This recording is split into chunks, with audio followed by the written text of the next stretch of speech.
Shiva, when you became the head of Department of Applied Mechanics last year, and a few days later you changed it to the Heart of Department. So your emails reflected that change, and your WhatsApp status reflected that change.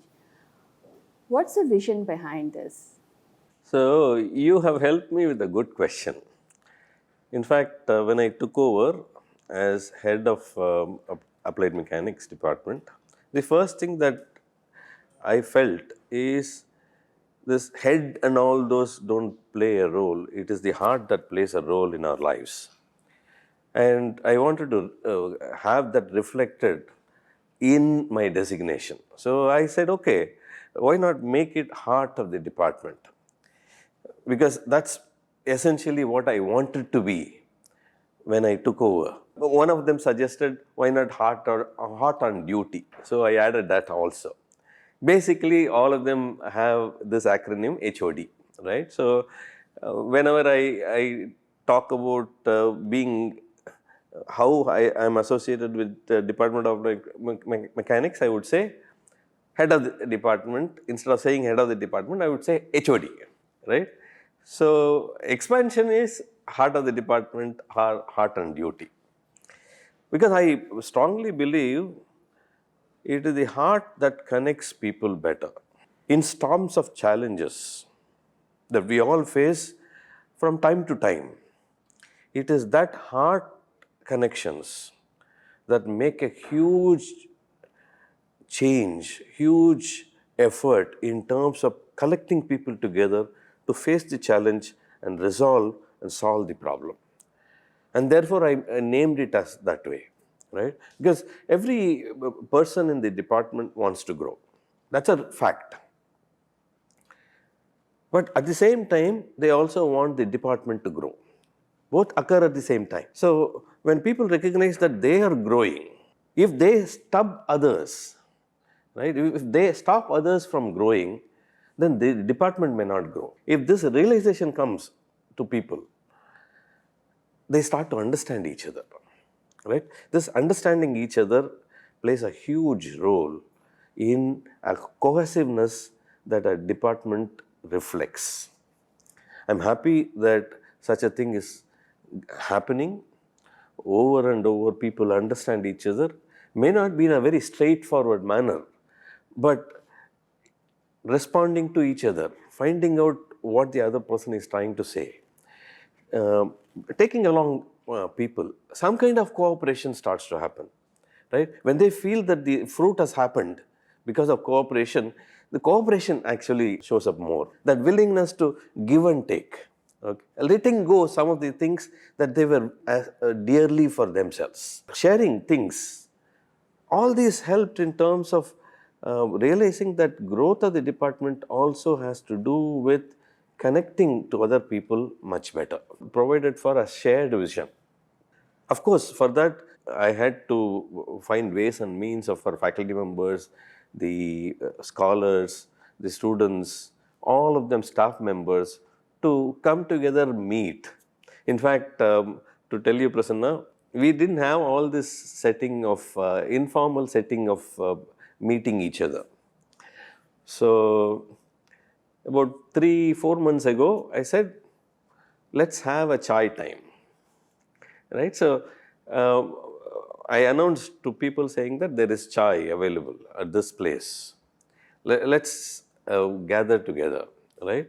It provided for an opportunity for people to come more informally, not with an agenda or anything, just chat, right? Many things open up, many things you kind of understand about the other person. It also helped in terms of when somebody as a guest comes, I would tell them, okay, this guest has come, let's meet over tea there, right? So all of them, many of them would show up, right? And sometimes the discussions would drift towards the vision of the department, right? What are the ambitions that we could have collectively, and envision a department that will grow.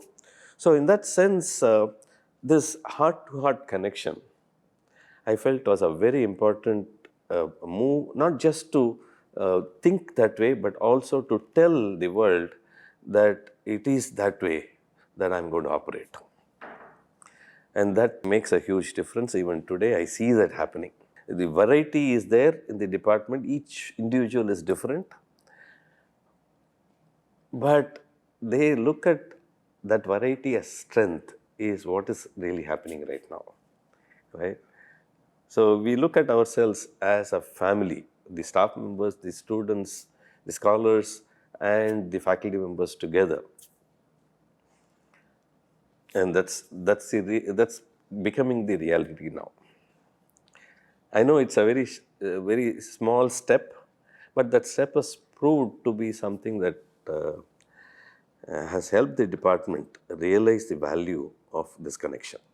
Shiva, what you've set on is something phenomenal because this is a very big challenge in today's competitive world, be it any kind of organization, be it the industry, non-profit or profit, whatever you call it. This is a big challenge. And heart, as you said, is the right starting point. But typically, we've been used to a certain way of measuring people. Typically, what happens as a part of the growth races in terms of promotions, recognitions, that is where differences of opinion and challenges come in. So, in this new structure, how do you foresee your new philosophy tackling those? See, Kartik, the ambitions that you're talking about in terms of getting there for the individuals do happen. There are differences between people. One may not like the other as much, right? But the point is, we have this ambition of connecting the hearts. Right? It may not happen in a day's time, but if we hang in there, right, let this process of understanding each other starts to happen, finding the other person's point of view to be something to be valued, that the other person could have emotions. There could be ups and downs in terms of emotions, plays a huge role. And you see that in the family, right? Now, I for one, has seen this over and over. Sometimes I shout at my wife, and vice versa. It happens with my kids also. But those don't stand when it comes to collectively looking at things and looking at growing together. That does not, these small trifles don't stop us from growing. And that's why I'm saying this heart to heart connection is the most important thing, in my opinion. So Shiva, a department is like an organization, right? I mean, it's just a different hierarchy, and I guess it's more like a flat hierarchy when it comes to the acads institutes. So, and then there is, you have faculty, staff, research scholars, PhDs, UG and PG students from ages 20 to almost probably 65. So you have a diversity of personalities, perspectives, and all kinds of, opinions and perceptions and how they look at the world and at themselves. So this also comes with its challenges. What are some challenges that you encounter on a regular basis, and which is what I guess it's same with any organization in the world? Like Kartik was saying, it's pretty much everywhere it's the same thing. So these are probably the challenges every leader faces. So how important is it for a leader or a head to to have a high EI yourself first, because that is when you'll be able to understand what's happening and how to address those challenges, make endeavors to improve the EI of the workplace. So while working on these challenges, how important do you think is emotional intelligence for a leader, and also the connection to conflict management and decision making? Good question, Prasanna. As you rightly pointed out, we have a variety of people. You name it, we have that range. Right? I think every organization does. Here, it's a system called department. And different types of individuals, as you rightly pointed out, different age groups, right? And the challenges also are such a variety. And it's every day that you face, you come across these challenges, okay, either by themselves or bringing it to me. Like yesterday, one faculty member flared up. He didn't like a particular thing done in a particular way, right? Day before yesterday, there was a research scholar who wanted to shift his supervisor from one supervisor to another supervisor because he was not able to satisfy the ambitions or the expectations of the previous professor, right? I needed to hear. Some students come and talk about what happens in their lab. Oh, he did this, sir. He prevented me talking to the supervisor directly. He goes and talks about me over there. All kinds of things do happen, right? One thing I have come to realize is lending ears. Every matter that they bring to you is something that they feel that you will be able to resolve. And the first and foremost effort towards that is to be able to listen, understand actively, right? And empathically, many times it could also be emotion attached to whatever they're talking about. And therefore, what I have realized is first to listen, right?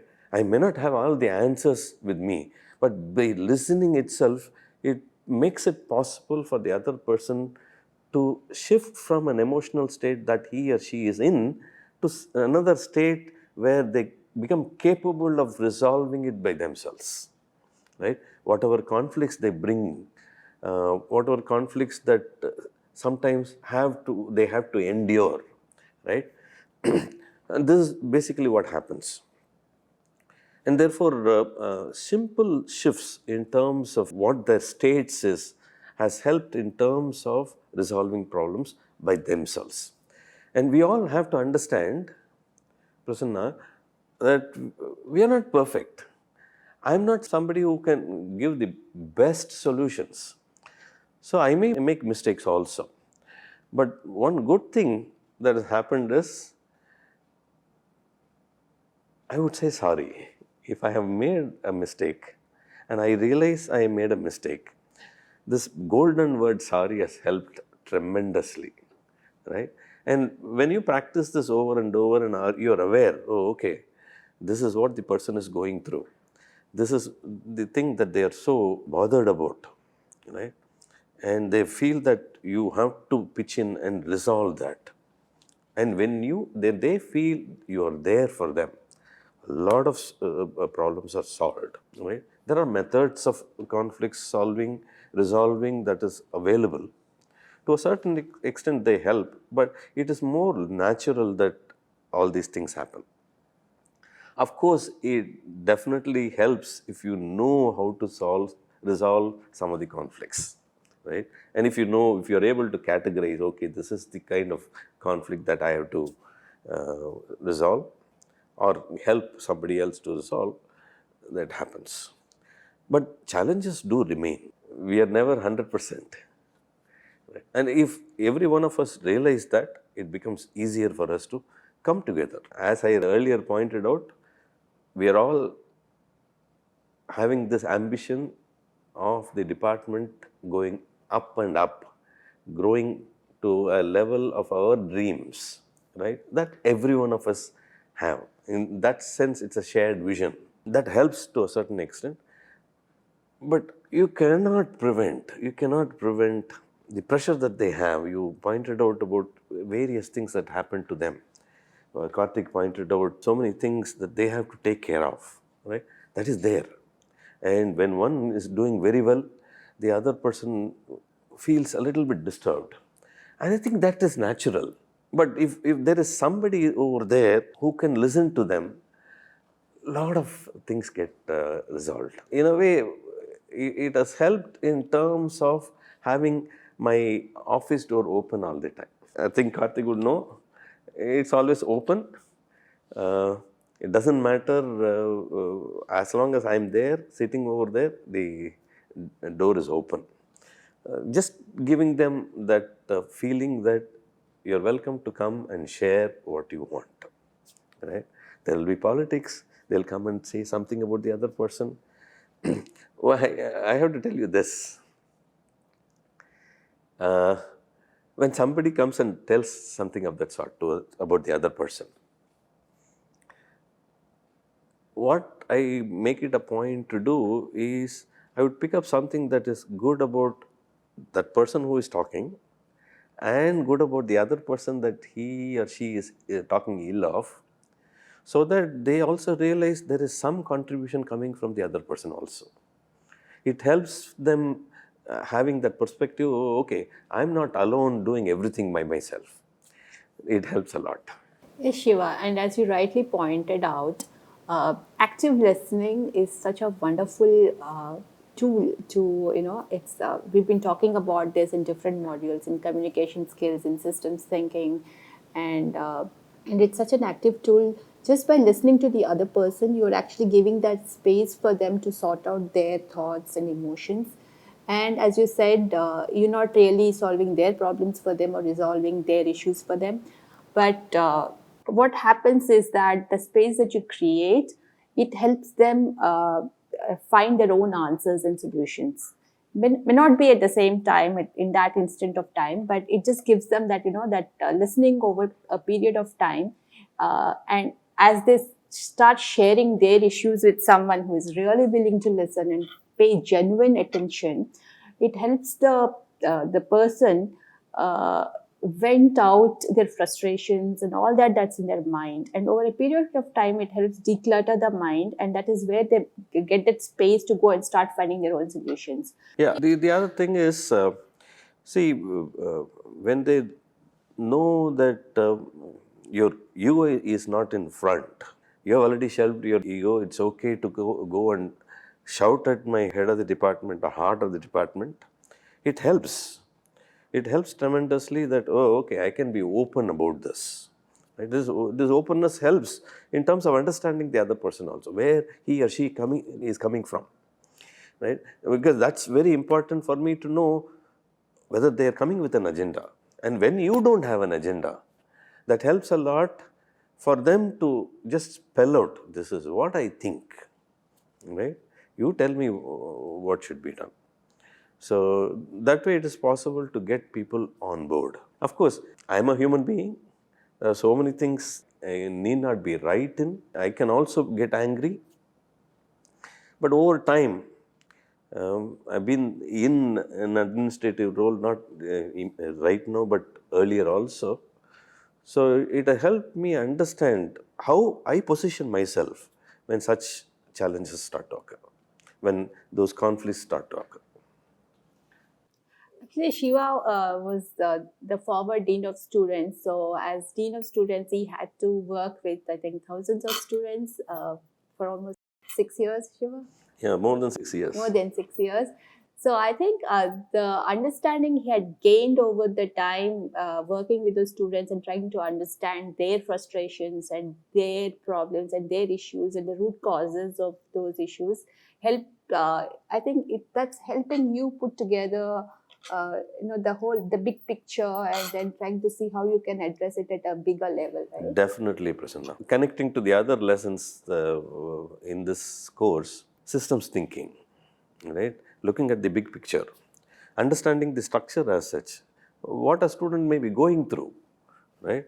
Of course, I'm understanding that kind of a thing as far as current position is concerned, which is heart of the department is concerned.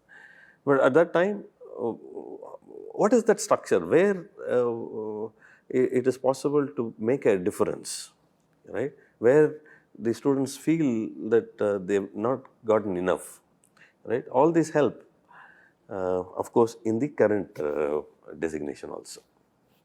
So while we are talking about a department and students and faculty and staff, this is just one example, and this entire example can be applied anywhere in any organization in the corporate world or otherwise, because the human dynamics and emotional dynamics that really work and human behaviors and challenges are common across any group of people. There's a lot of commonness. So once you start working on that practice, dealing with emotions, not only yours but also others, right? You become more and more intelligent that way. And I would place EQ, the emotional quotient, a notch up compared to the IQ. When you grow in life and even reflect back, oh my God, I've been able to care for this. What Shiva said is absolutely right. In today's world, corporates look for employees with a higher EQ. So when it comes to EQ versus IQ, EQ is trumping IQ. Coming to think of it, there is this organization. The organization actually was struggling with less profit. The beauty that has happened is the employees over there decided to share the loss. They decided to have the pay cuts so that everybody could be staying in the job rather than being laid off. What a beautiful gesture that they had, right? It has a lot to do with how they are emotionally connected to each other. So, Kartik, you have worked with many big clients in the corporate world, right? And now you're on your own. So, what are some of the core EI skills that you have practiced and that have helped build higher customer happiness? Thank you. I thought I'll probably answer this by recollecting a few events and giving examples. The first thing that comes to me is the skill of active listening with empathy. And this is easier said than done because in the corporate world there are a lot of conflicts, problems, customer escalations on a day-to-day basis. Most of the days are chaotic because everybody is in a rush with delivery deadlines, pressures, etc. But going back to a specific project, we were working for a customer. I had just taken over an account which had an 8-year relationship with my organization. And as you know that over a period of time, initially there is always this, the customers and vendors, they have a very good relationship because there's a newness in the relationship. And over a period of time, slowly the customers start expecting more and more from the vendor. And also with age, there is some innovation, increased expectations that keep happening. So although at an overall level, the customers were happy and that is why they were continuing into the 8th year, year on year, their demands and expectations were increasing. And it so happened that this was back in 2010. In 2008, that Lehman Brothers recession had started. And back then, there were job markets were really closed. There was hardly any attrition happening. Things were going stable. But in 2010, slowly the market started opening up. And at that time, suddenly there was a lot of people who were quitting. And this was not just true in our account or our organization, this was true in the industry itself. Now the client got worried because they had not anticipated this. They find that every other day or every other week, there are people moving out of the account. They started really getting concerned about the knowledge management, whether we would be able to give the same quality of delivery if newer and newer people join. And we had to put in practices to ensure that there was smooth knowledge transition. We believed that we were putting in, but despite that, there were some challenges that were happening, and we were trying to mitigate that, actively working with the clients. Now, the clients weren't convinced. We did our best effort over a period of 3 to 4 months. The typical way we communicated with the clients was with PowerPoint decks back then, showing metrics, statistics, who is leaving, who is joining, what is their knowledge level. We even systematically established a knowledge management framework. They did like it, but somehow that nagging feeling was there and which we couldn't understand. We were wondering what more could we do? Where were we missing? Why are we not able to understand? How do we give them the confidence that we are capable?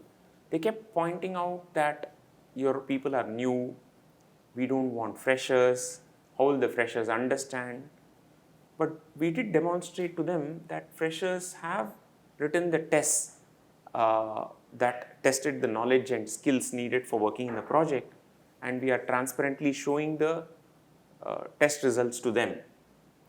Something was missing. This kept on going on for a period of time. And we had to really look for some creative ideas beyond that. Slowly, over a period of time, we had different conversations with customer teams. Although we were working with the quality organization of the customer team, we started having a discussion with the business teams, a bit with the development teams of the client organization.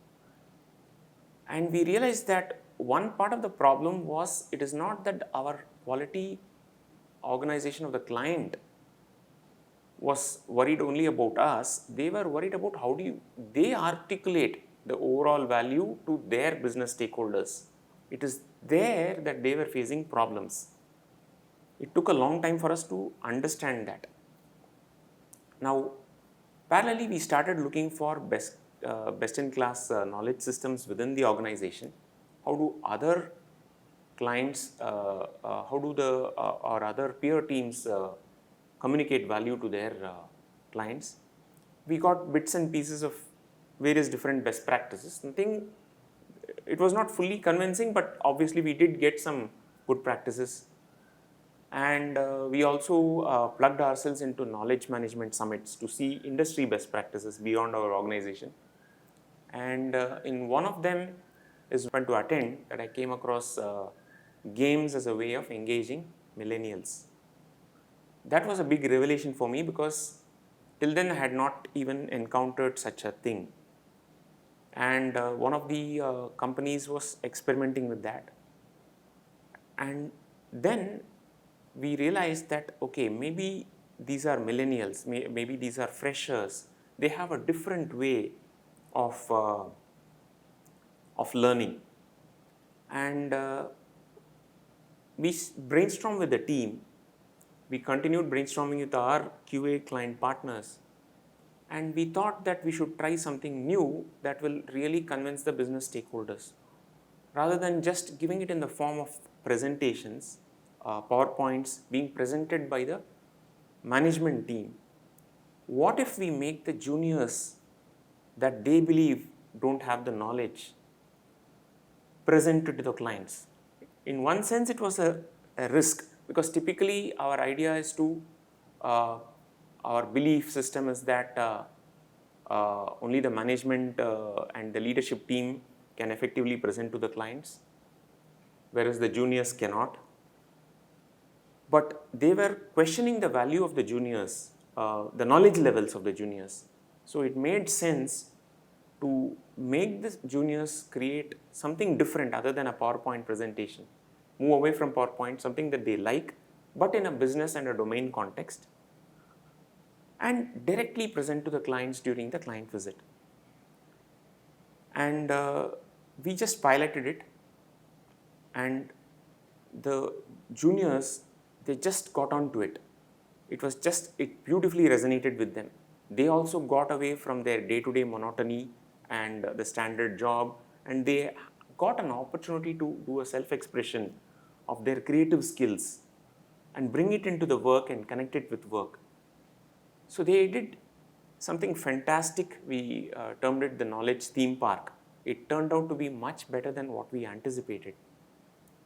And we invited our clients to do a floor walkthrough. And to our surprise, the clients were floored.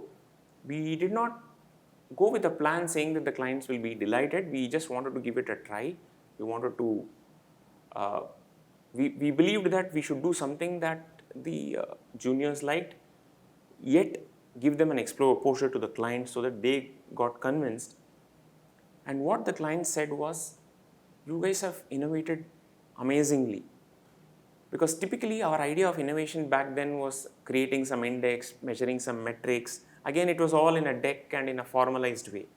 Here it was innovation on the floor in the form of creativity, arts and games.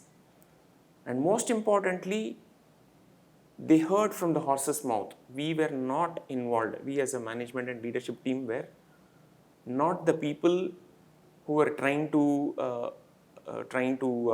artificially manage, but we just kept the door open, and the clients were really thrilled that the junior associates had the capability and knowledge not only about the domain. We did it for the insurance domain, not only for the insurance domain, but they were able to think beyond and create games out of it, which needed a slightly higher level of creativity. Now, the biggest lessons I drew from this experience was, I and my leadership team was, don't go with the standard, as in like don't try to fix every problem with what you think it is. Number one, I had to listen. We had to listen deeper in terms of what the clients really wanted, what bothered them. It was not about the deck. It was not about the knowledge of the associates as present in the deck, but they really wanted an opportunity to check the knowledge levels directly.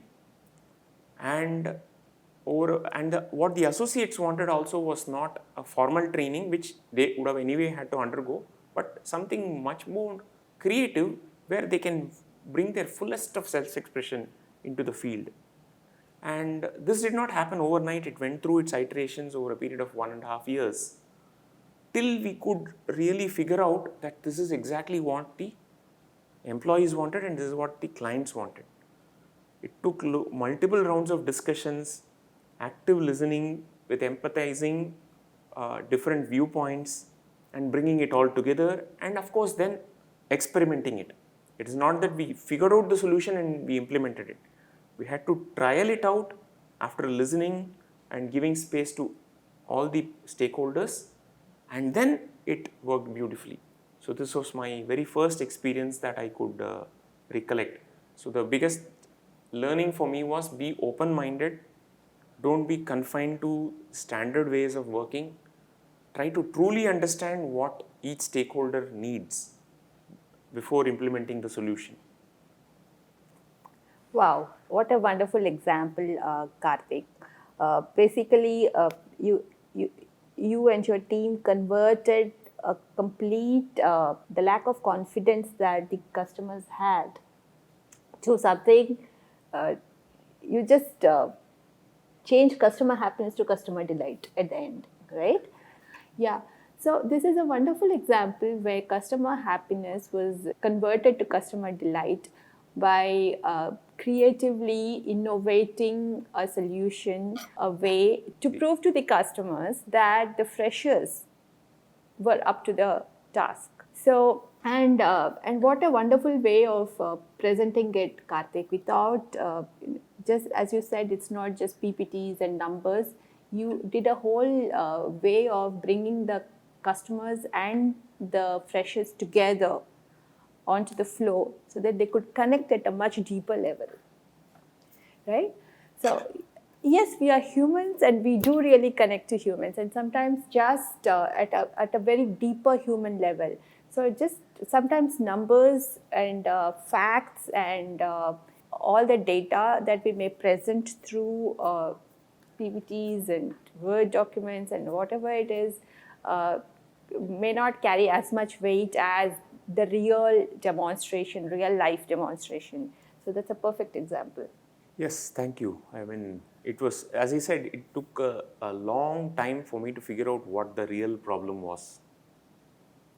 The real problem, I thought I had understood the problem, but many things were tried and it didn't work. To me, to understand what the real problem was happened, in fact, much beyond this experience. We reflected back from this experience and tried figuring out why it worked and connected the dots back for us to really understand what are the factors involved.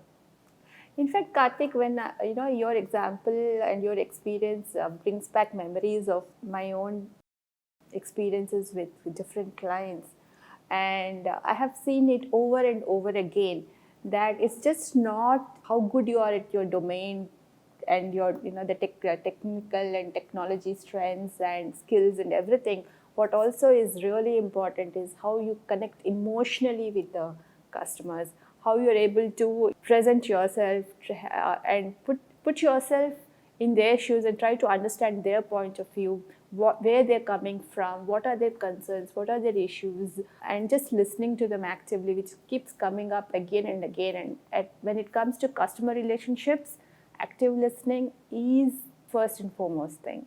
So these two skills are so important that if we could just practice these two skills, that would just give us so much leverage to come up with solutions on how to make the customer happy and delighted, as Kartic shared with an example. So there is another example that I had a powerful learning on in terms of practicing EI at work. This was in the mid 2000s. Our company had been going through an acquisition, right? It was actually a merger, right? Merger with another company. And what happened was everybody in both the companies, you had to start working on each other's product lines. Now, it was not about the product or the domain or the knowledge. It is about getting to work with a different culture altogether, because every company has a different culture and a way of working. This company where I was working for was a startup, and it was established in the 90s, late 90s, and had very highly energetic people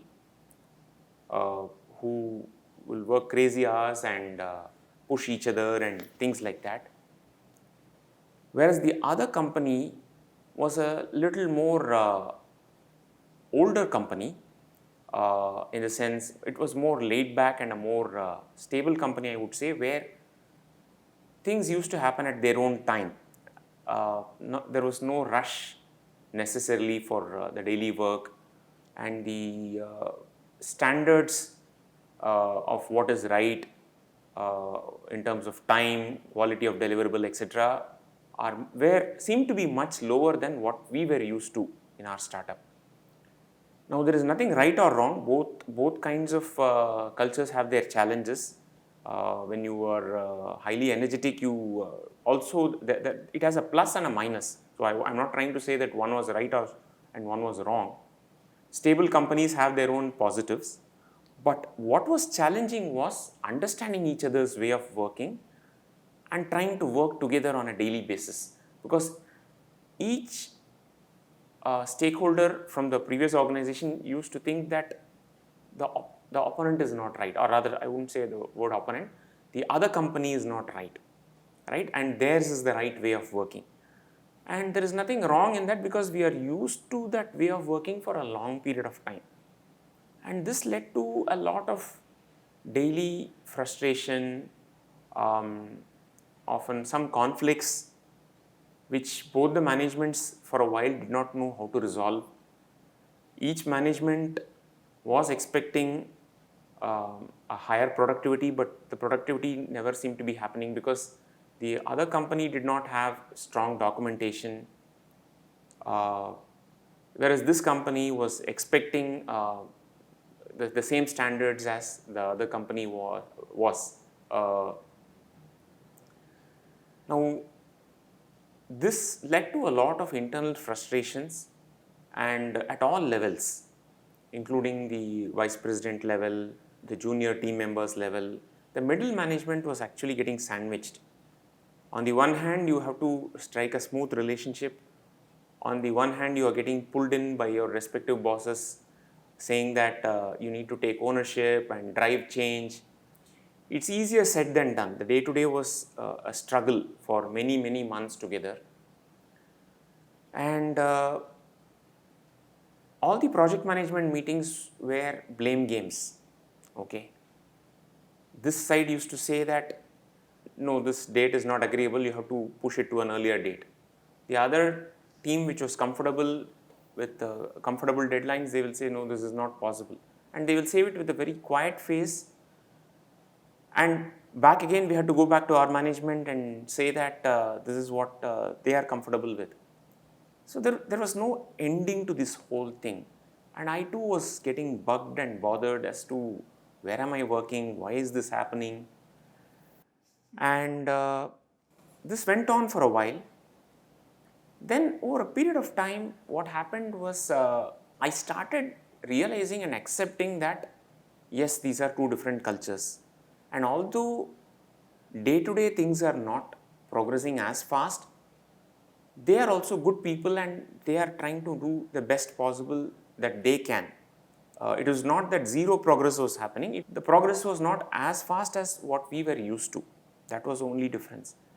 So one fine day it occurred to me that let's just jot down the progress we have made, however small it may seem like, and let's look at the efforts of the other parties that they are putting in, because they are also facing the challenge of stepping up, right, from their pace, which is again going to be difficult for them. Just like we are finding it difficult to get used to a slower pace, they are finding it difficult to step up to a higher pace. And this idea that struck me, or rather this awareness that happened over a period of time, made me write a thank you mail, the other company's vice president, director, and my own director.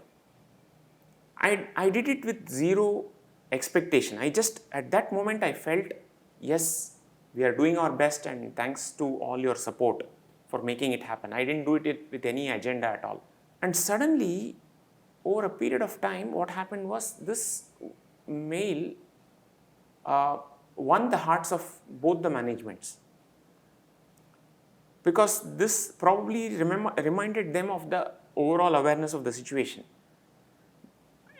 And they realized that yes, teams are giving in their best and they are used to working for different styles. And this brought in a sudden positivity in our work relationship. The other management, my counterpart thanked me a lot. Her manager was happy. My own manager, who was all along pushing me, was disappointed with me. She too became happy. And that's when I realized that while there are challenges around, let's look at what is working constantly. However little or high that might be, it is important during challenging times to look at what is really working, the best efforts being put in by all. So I think finding the strengths, finding what is working is extremely important emotional skill to find out in any difficult condition. Yes, Kartik, I think the way you pointed out rightly, when we are going through and then we forget that, yes, we are the same group or people or individuals who have achieved so much before. So let's go back and focus on our strengths. Let's go focus on what we have achieved so far. And let's look at what is working rather than what is not working. And in the process, as you said, that that just that thank you mail, a few words of appreciation to the other group change everything, right?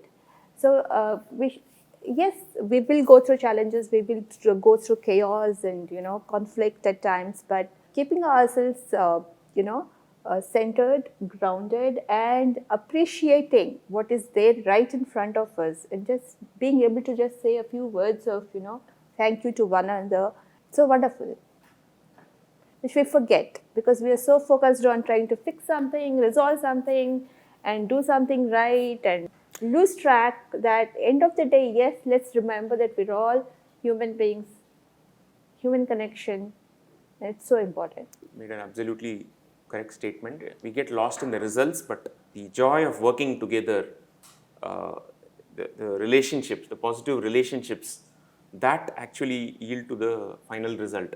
If we get too much bogged down in the results, we tend to lose out on relationships. And it also helps, like during these times, we spoke about in teamwork, how to build connection and all through formal and informal team building activities and get-togethers. This is something that needs to be kept in mind and practiced even during, the ups and downs of a project cycle, because, every project goes through ups and downs, and sometimes perennially we go through a down time because it's a difficult project. And I think this is really important to keep the morale up and the enthusiasm and of the team and the groups, and also because all these reflect on customer satisfaction and happiness.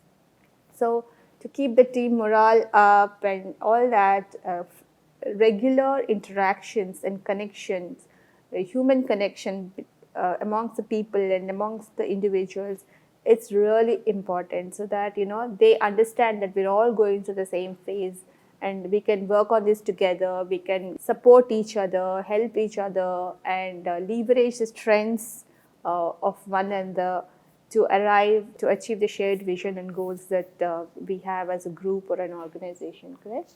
Kartik here is a big fan of Kung Fu Panda, so we keep teasing him that he is always watching those movies and sharing pearls of wisdom from those movies. So, Kartik, when it comes to emotional intelligence and conflict management, right? So, what pearls of wisdom have you gathered from Kung Fu Panda on how to be emotionally resilient and how to manage conflict in life? Because we always face challenges no matter what, and they're just, in a way, if I can use the word inevitable, they're just inevitable in life, right? So, what wisdom can you share with us? Well, this movie is a entertainer, full of fun, yet packed with a lot of wisdom. There are many small instances where it mirrors real life. I can recollect the first instance where Po the panda desperately has the ambition to become the dragon warrior and really tries hard at it. And his father is not happy. He wants Po to pursue the noodles business, family business. But Po is somehow caught on to this big dream of becoming the dragon warrior for that entire locality or the kingdom or whatever you call it. So he has no clue how to pursue that. All that he knows, he has to participate in a competition and win against the challengers. And he doesn't even have the weight, or he has no clue of skills, doesn't have the talent. But the one quality he has is the fire in the belly, the blind ambition and dream. I think from an emotional skills perspective, it may look illogical, but to have that fire to solve a problem, I would say, is somewhere very fundamental. The burning ambition to achieve, even if there is no path that is known. That's the first skill that one needs to have. And he tries various different ways to climb that mountain to reach to that Dragon Warrior contest. Fails several times. He's desperate. He tries several different things, including having a firecracker or rocket kind of a thing at the bottom of his belly. And with all these attempts, finally he succeeds, just getting into the ring at the right time. So I think that ambition, the all-willing dream, is one thing that comes out from this particular instance. And soon after that, seeing this amazing fire in the belly attitude, the Grandmaster Oogway decides to choose him as the Dragon Warrior on top of the existing available skilled and trained, which comes as a very big shock to them because they were all formally trained. But here comes a panda from nowhere. But just by seeing the fire in the belly, willing to do attitude, the Dragon Warrior is chosen. But now the reality strikes. It's one thing to have a dream and an ambition, but when reality hits, that's when Po the panda realizes that he doesn't have the skill sets. All his competitors whom he thought he had outwitted by being selected, they were really skilled people. and every day was a struggle for him because he didn't have the skills of becoming a Kung Fu warrior. So he goes and frets and cries in front of the Grandmaster. I am not good at it, extremely poor, I don't know why I became, I don't know why I had this dream, I'll never be a good person. All those negative self-talk that keeps happening to all of us at different points of time when we are not able to overcome a challenge, or this can be very clearly seen in that dialogue. At that time, the Grandmaster calms him down, saying that you are either clinging on to the past or you are anxious about the future. What might have been, what could have been are the thoughts in your mind. Just be present. Right now, what is the best that you can do? This is a great lesson for all of us because in our daily lives, we get so much caught about the past that didn't work, or we get anxious about the future. Being centered and being present is a lesson that all of us would be better off reminded from time to time, because present is all we have. So this was another pearl of wisdom which I particularly liked a lot. And then the third skill, I wouldn't call it a EQ skill in a direct sense, but something that all of us have to face in our day-to-day lives. Each of our strengths are different. And Shifu, the person who is supposed to train him on the Kung Fu skills, finds Panda to be a very difficult student because number one, it is his physique, the interest levels. He had no idea how to train him and he gets stuck. Once again, he goes to the Grandmaster Oogway and says that no, this is not the right student who has been identified. I don't know why you chose him as a student. The Grandmaster says, figure out the right way. Figure out the way to connect with the student. I think this holds a tremendous lesson for all of us because all of us have our own world views or views of life or ways of learning things.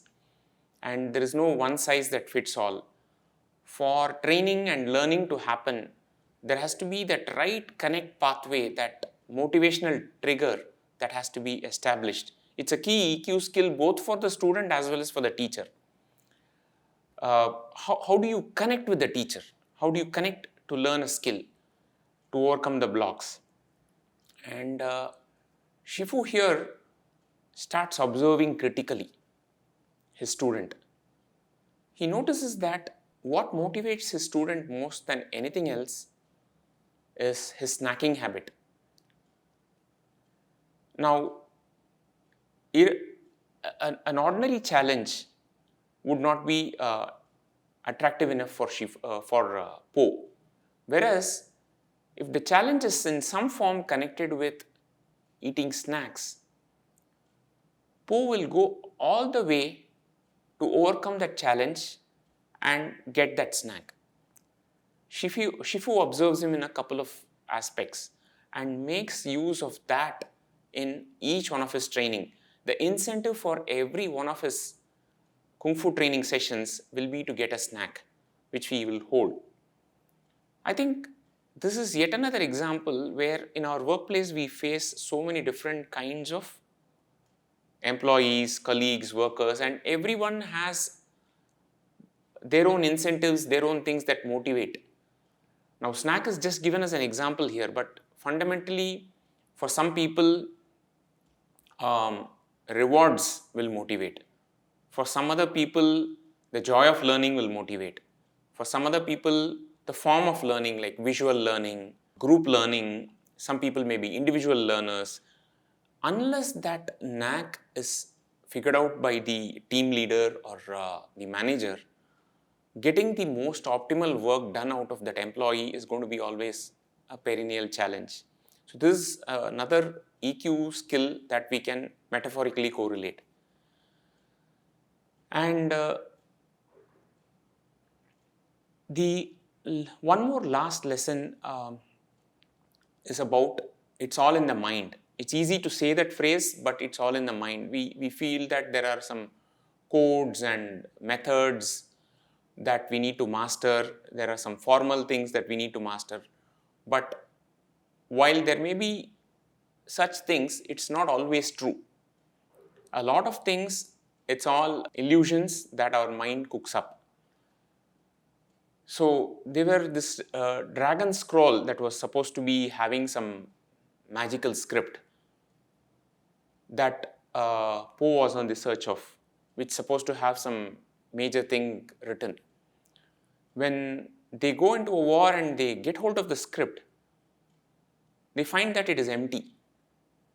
He gets shocked. So he goes back, he talks to his father, and then his father gives an analogy. I say that my noodles are the best because it's made out of a magic recipe. But there is no real magic. The magic is in what we think about it.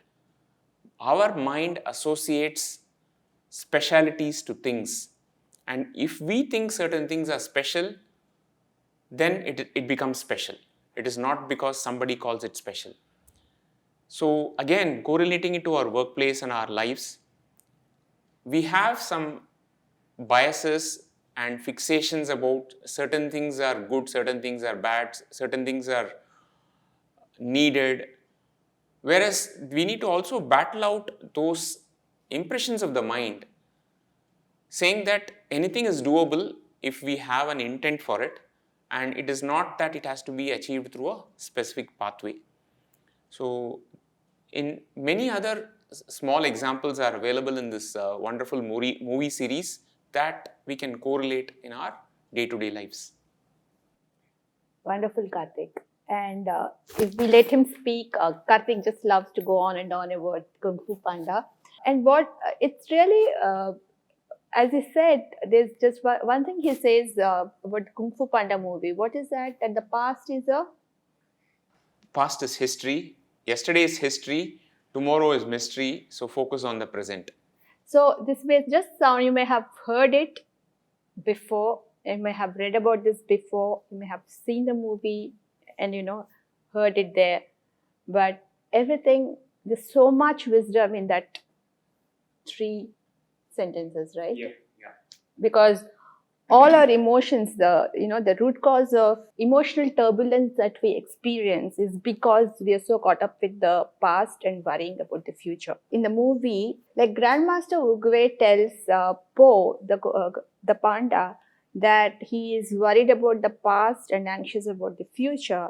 That's what causes all the emotional turbulence for us. We are caught up in those thoughts and emotions, and we do not do what we need to do in the present moment, which is focusing on our efforts, focusing on our strengths, and trying to find ways to move forward and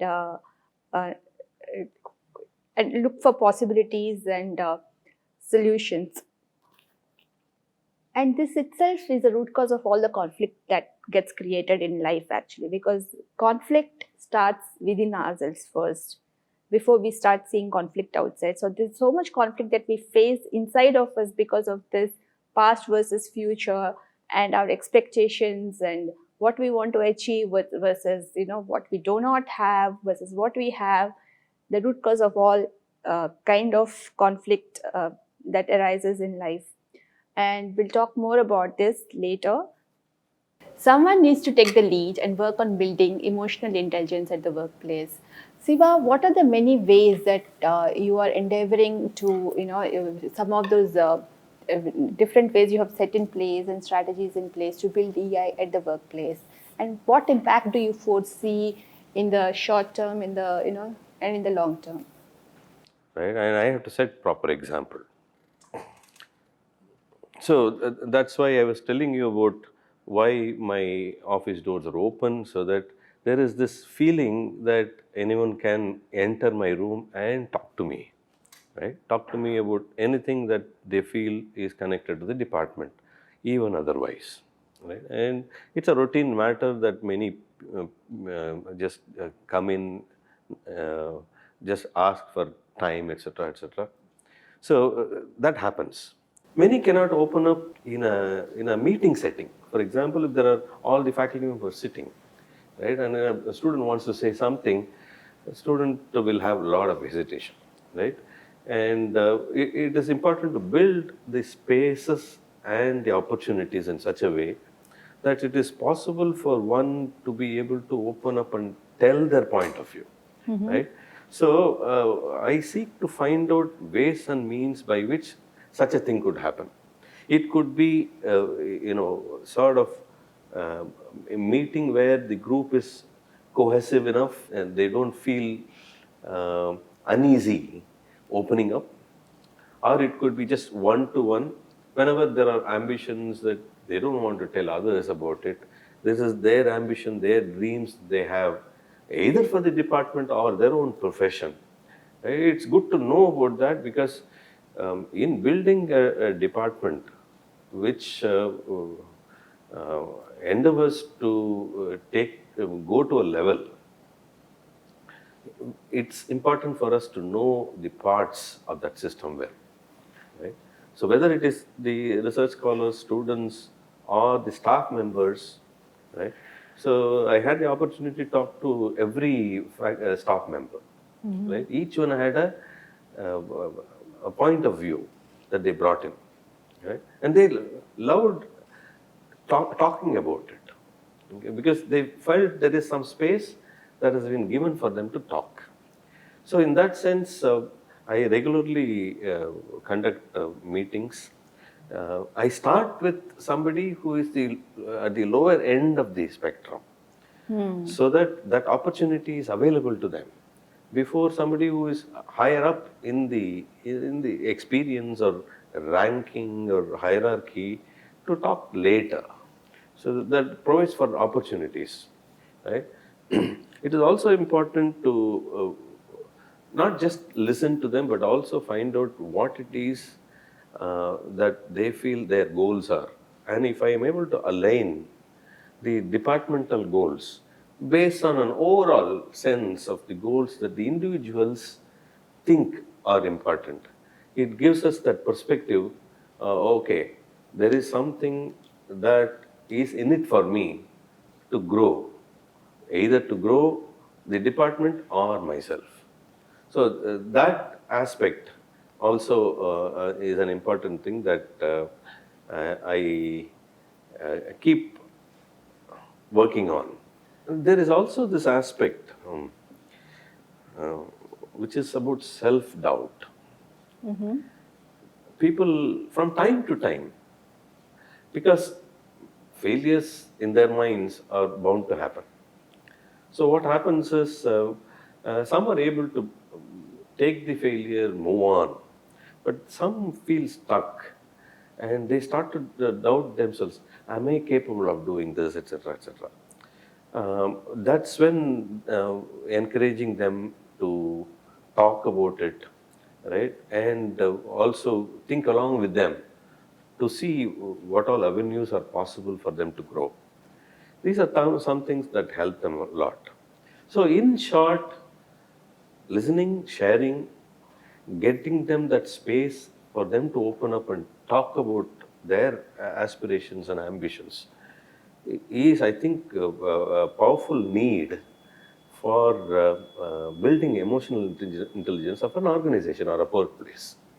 This is what I believe.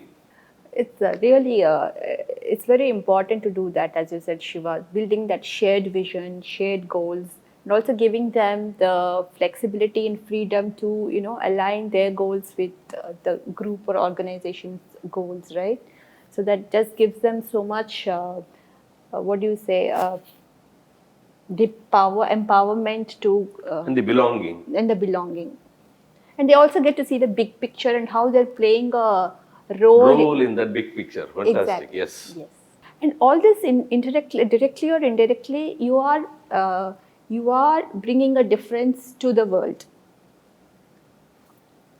In a way, yes. You're But creating some impact, cascading impact, right? I hope so, yes. And Seema, this is something I have personally experienced and also seen young people go through this, that when they join an organization, uh, they're new to the place, they're not familiar with how the whole place works and, the processes and rules and everything. and there's a transition. And then over time, it also happens, yes, you start learning about how the whole organization works and the dynamics is, but how do we create the space and also the psychological safety, as it is called, giving the space for individuals to speak truth to power and authority? Because it always comes to, like, many are hesitant to speak up because they feel that nobody will listen to them or do anything about them. It really doesn't matter, kind of an attitude. So what is, as a leader, what can a leader do to provide that assurance to not just the young people who come in, but also the even the seniors and the middle level individuals, that yes, yeah, if you have a concern, if you have something to share, you're most welcome to share, and this is how we can work together on this. So how do you think, what can a leader do to build that assurance and establish it and maintain it regularly? It's an important question, Prasanna. I realized it when I took over the previous position. I started with as somebody who would be counseling students, guiding students, as an advisor for them. So during that time, students would come talk about the problems they encounter or somebody else encounters, they represent, etc., etc. And every day I used to have a lot of students come and talk. The moment I had a position, the moment I became a dean, I realized one important shift that had occurred, which I did not initially realize, but later on found, oh my God, what's happening? And that was about the number of students who would approach me, right, talking about their challenges. Forget about the routine matters, I need hostel accommodation, etc., etc. These personal challenges that I was always listening to sort of abruptly stopped.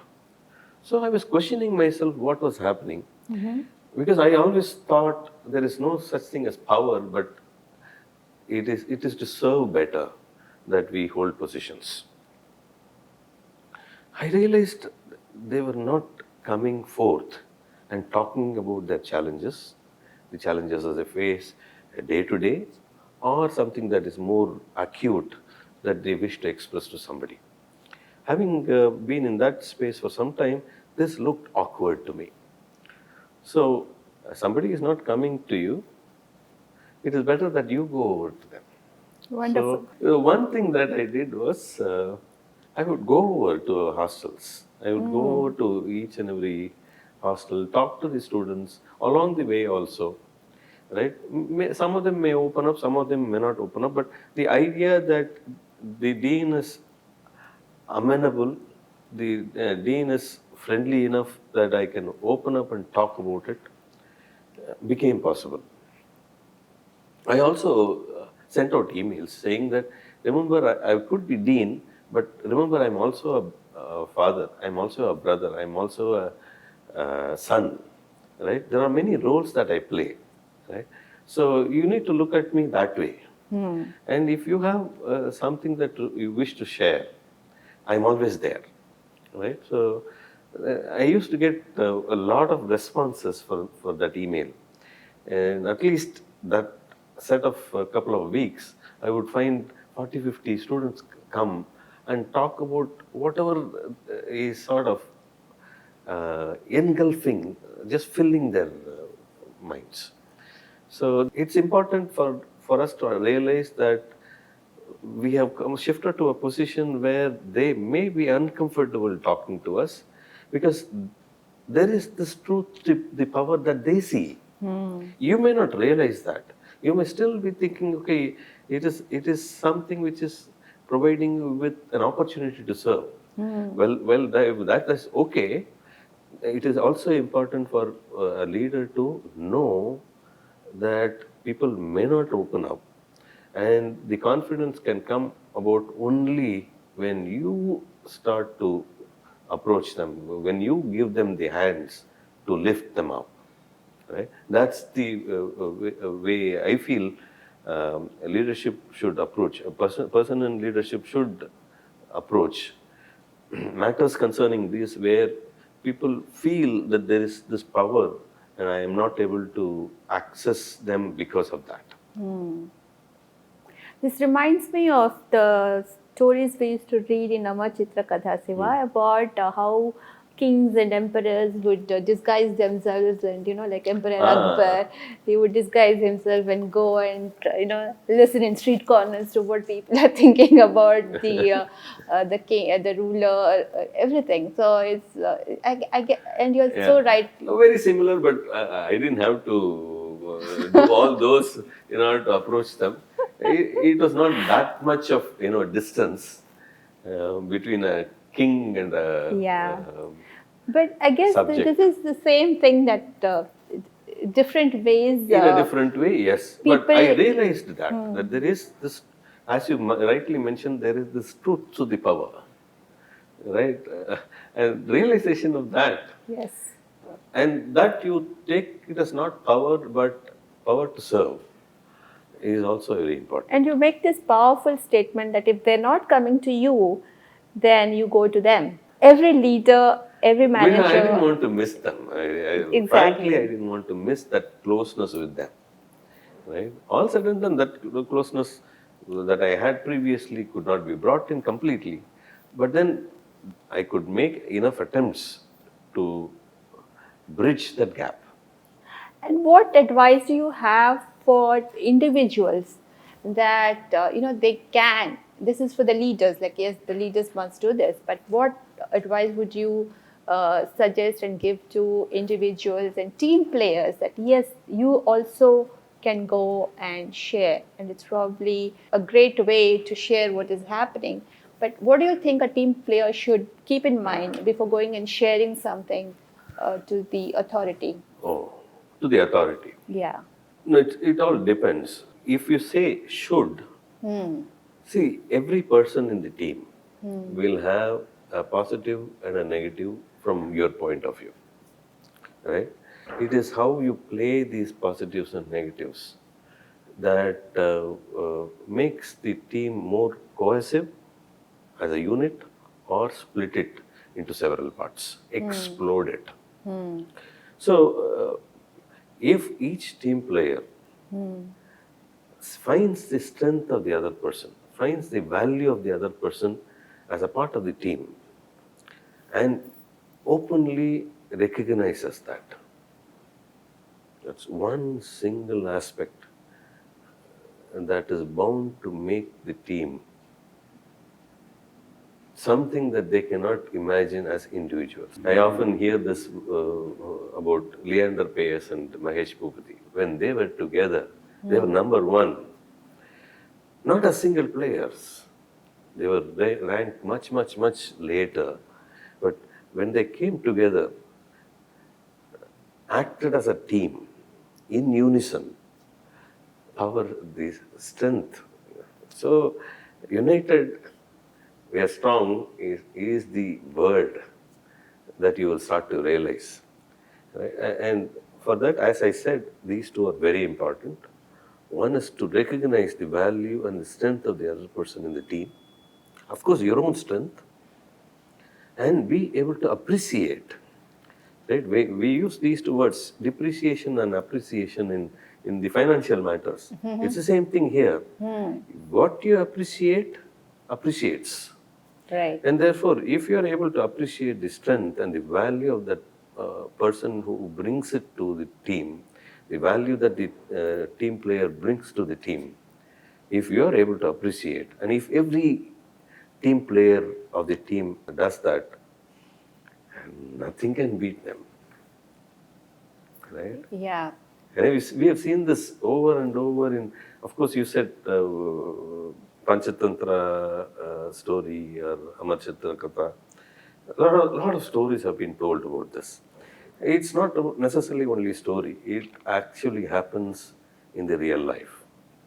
So, as an individual, if you wish to share something with the authority, your manager, your leader, or something, Yes, like Shiva said, first try to understand what the issue or problem is, and also try to appreciate your role in the team, because the team is one unit. So it's Yes. just not an individual in an organization. So it's a team, a group of teams, and then different groups in the organization. There's a total hierarchy there.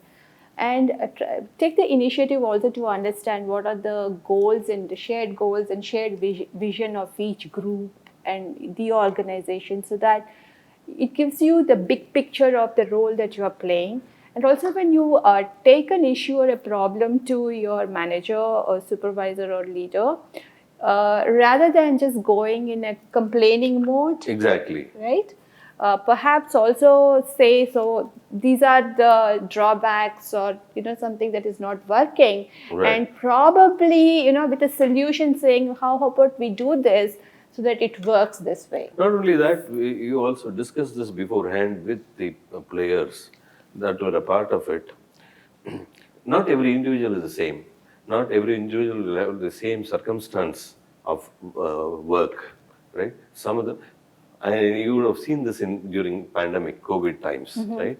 Someone is ill, right? Unable to cope up at that time, but the other team member should be able to pitch in, right? And when somebody is lagging behind, it may be a good idea to let them know that they are lagging behind, ask them to, come up to speed, right?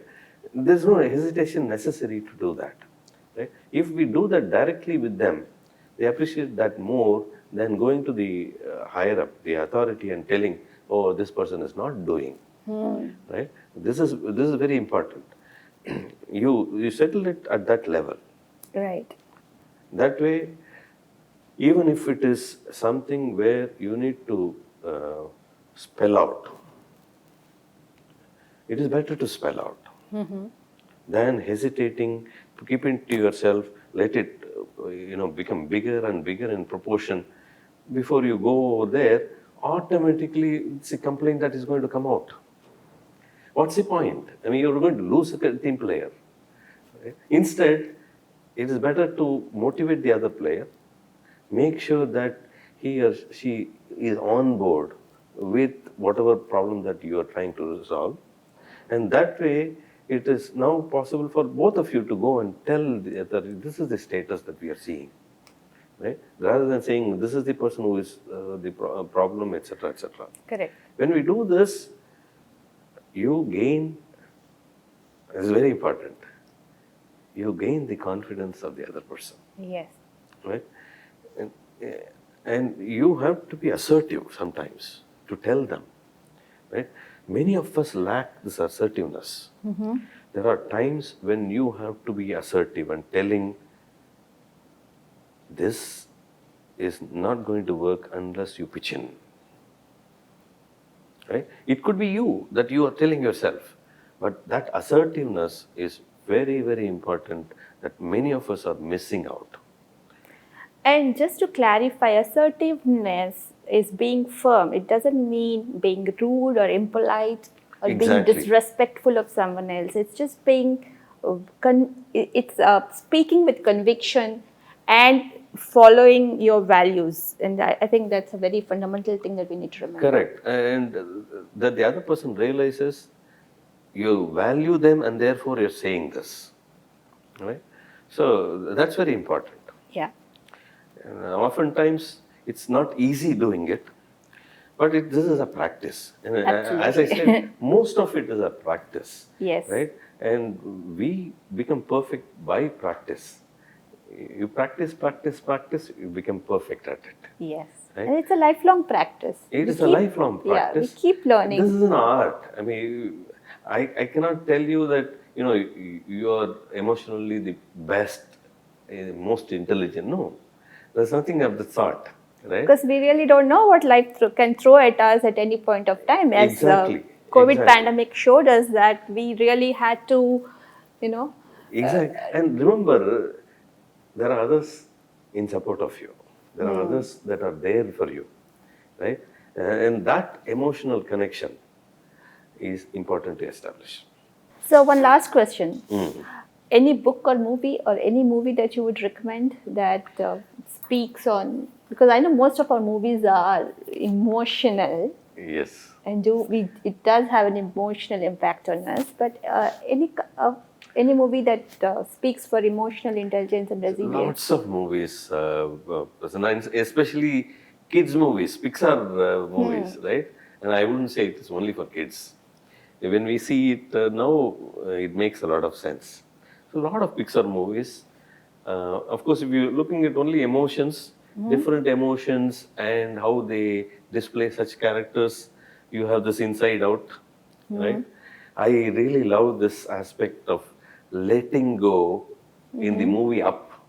Okay. Don't miss it. In the movie, in the animation movie called Up, UP, Up, there is this old man who is so attached to his house, and it is just now hanging in the air.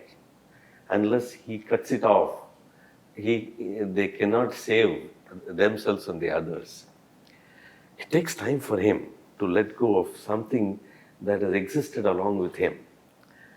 That moment of let go and the joy that it brought about along with that boy is something to watch, right?